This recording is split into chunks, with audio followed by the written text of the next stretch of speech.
All right, next thing we're going to cover is the amplifier amp rack. There again, like everything else in this vehicle, looks kind of simple, just kind of clean and simple, but a lot more than meets the eye at first glance. Hyphonic Zeus amplifiers, there's 4 of them that runs the entire system here. 2 rows. Now these rows, these are at very radical angles. The only thing that means there, took a lot of process. This is like a 60-degree angle that these amps were mounted on, which requires some special cutting to be able to get these angles. Highlighted there again by the custom handmade neon for both rows.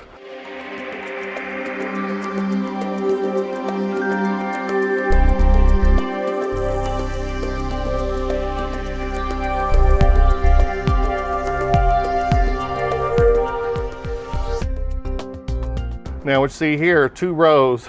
See here, we'll start at the end. These are custom fabricated end caps. These are very complex. There again, looks simple here. There's a lot going on behind the scene that we're going to have to show you. The cover, starting with the cover, first thing here is the voltage readout. These are all fabbed up. This represents the voltage at this amplifier. So we have 4 gauges, 4 amps, shows the voltage individually at each amplifier. Here we have status indicators. The red status indicator shows we have power. For any reason we lose power, blow a fuse, red indicator shows us this. Green indicator is the condition of the amp. Is the amp on, turned on, or in protection or not? Yellow indicator is the cooling system, which we'll get into that later.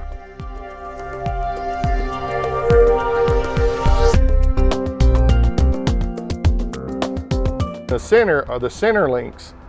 Now this is just simply the cover. This is not very elaborate going on underneath, which we're going to have to show you in another video. All of this is also got tamper-proof security screws. These are stainless. Every screw in this install in this vehicle are these type screws. There's no drywalls or typical screws in here. Everything's a special tamper-proof type screw.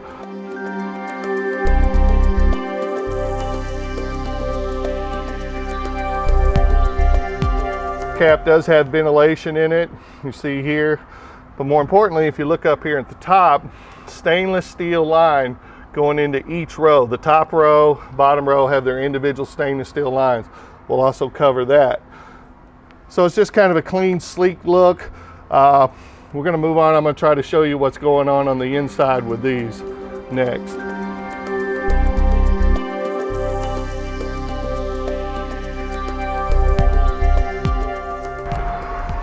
Okay, let's go into detail about the end caps and center link system of the amp rack here, where all the real work really is. And just same theme, where it kind of looks clean and simplistic on the outside, not necessarily the case behind the scenes on the inside. So what we've done here to create this is the original amplifiers obviously had an end cap. This is the end plate off one of the original amplifiers. This is like the output side that had the speaker connection, power connections, ventilation, then the screw openings to bolt right to the amplifier. So this was removed, as well as the amp next to it, the other end plate that had the RCA signal cables and such. Both of those removed and needed to be reproduced and duplicated exactly to be able to bolt back up. So this is what was required to do so. This is the blueprint, the start of the center link system. This particular piece of metal has this center section has 100 individual openings in it.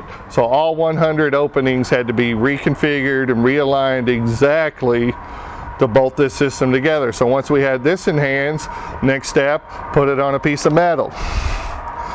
Here is the new flat piece of metal, cut out exactly. This was cut out with a laser system, cut this out. And now we have an exact duplicate of the 2 end plates of the amplifiers in a flat form. Next step, bend this up.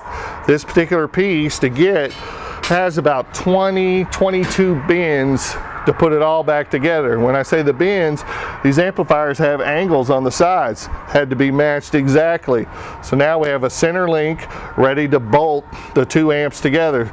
So the actual amplifiers bolt back together, mounting them together permanently making a secure one amplifier now, and provides us with a very clean location for all the wiring to be hidden and also protected inside of here. So the cover, this is the cover, goes right on top, and this is what you're looking at. A little more involved underneath than what you're seeing. Same thing on the end caps. The end caps, same process. Here's one of the end caps, sealed on one side, amp plate on one side with the cover. The cover here is cut out for the custom voltmeter and the status indicators. Then the metal had to be finished out. You can see the metal here is already rusted and stuff. Three-step process. This is a nickel anodized. A nickel type finish was the closest we could get to the sheen of the amplifiers. Came out pretty good. You're also going to notice we got the tamper-proof screws and everything in there. So this is where we get the scoring on the amp section. This is a little more involved in a little fiberglass airbrushed amp setting that a body shop did. We kind of went a couple extra steps up on this. So good design, scores well. That's what we're looking for, the points.